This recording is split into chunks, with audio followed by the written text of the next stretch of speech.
Hello everyone. Today I'm going to be telling the story of when the hunter Zolomon Garrick actually liked being a hero and didn't let Zoom kill him. Okay, I know you guys, I've been posting a long time. Like I've been busy a lot, building things and all sorts of things like that, but nevertheless, let's get to the story. So this story takes a turn when Barry and the rest of Team Flash are closing the last of the breachers from Earth 2 and Earth 1. When they close it, Jay doesn't stand in front of it, basically letting Zoom kill him. Now, everyone's happy because Zoom can't use a breach to get to their Earth. That means Caitlin doesn't grieve over Jay.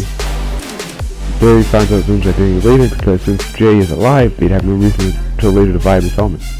But why would they divide the helmet? Let's just say Cisco accidentally buys Jay's helmet and finds out Zoom's identity, which is fake Jay Garrick.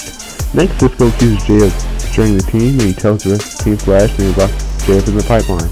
They interrogate Jay, asking how he's on Earth 1 and to the Zoom. He tells him about time remnants.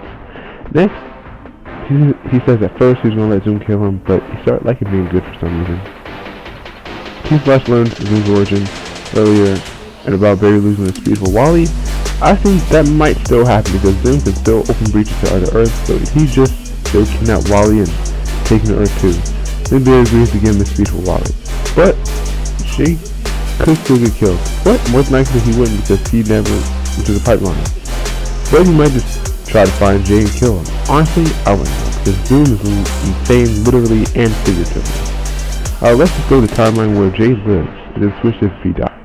Barry would do the same thing trying to get his speed back, and again Jay's still in the pipeline because he could turn at any moment, even though he keeps saying he won't and choosing to be too dangerous.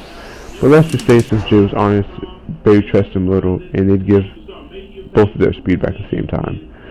Okay, I know this is controversial to some people, but they've trusted villains before. I mean, Barry trusted Reverse Flash to help him take down Godspeed. Trust me, if Reverse Flash had the opportunity, he probably would have still killed Barry. Just look at that for a second.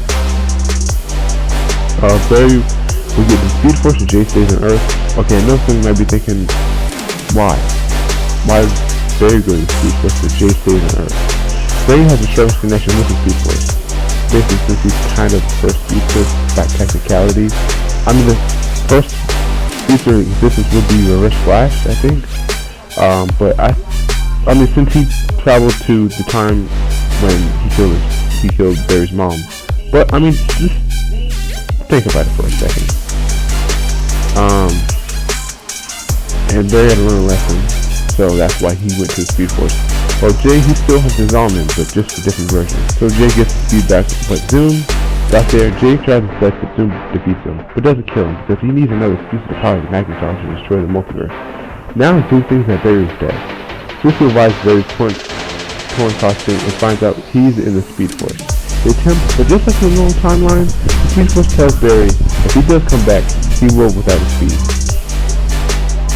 Barry learns his lesson and takes out of his hand, and his two Flashes do their best to get faster. Skip past old times after Zoom goes and kidnaps Barry's dad and nearly kills him. But since Jay's an ally, he doesn't because there's two speedsters against him. So he runs off and they catch him because they flank him. But Zoom made a time limit, so they called the time limit instead. And Barry wants to kill him, but he can't because there's something stopping him from crossing that line. Plus Jay tells him that's not the right way. Because he was a villain before, and he just learned that that was the right way to do anything. Then a real Zoom appears out of nowhere and kills the time limit. Next, he dashes off once again. Now the Flash do the best to get faster, and finally at the end of the season, Barry doesn't need to make a time limit because he has Jay, and they both stop him without fully powering the Magnetar. And the time race takes Zoom and turn him into the Black Flash. Now obviously they might take Jay, but Zoom is the main cause. And the Speed Force is past, present, and future all at the same time, so they'll know if Jay actually was a turn evil. So they just take Zoom. The team celebrates a victory, and guess what? No Saboteur. But unfortunately, Wally doesn't get his speed because there's no flashpoint. Plus, there's no time remnant to be Saboteur. Now, if Jay got killed with Zoom took Barry's speed, it would be really similar to the original show's timeline, but Caitlin grieves later and Barry still causes flashpoint. And guess what? If the Hunter Zolomon Jay was to live, we'd be getting two Jay Garricks. But the original Jay might have a little bit of a grudge since the Hunter Jay looks just like Zoom. So probably he might be still getting a name change. Possibly. Was my name. But anyways guys, see you guys next time in the next video. Peace out.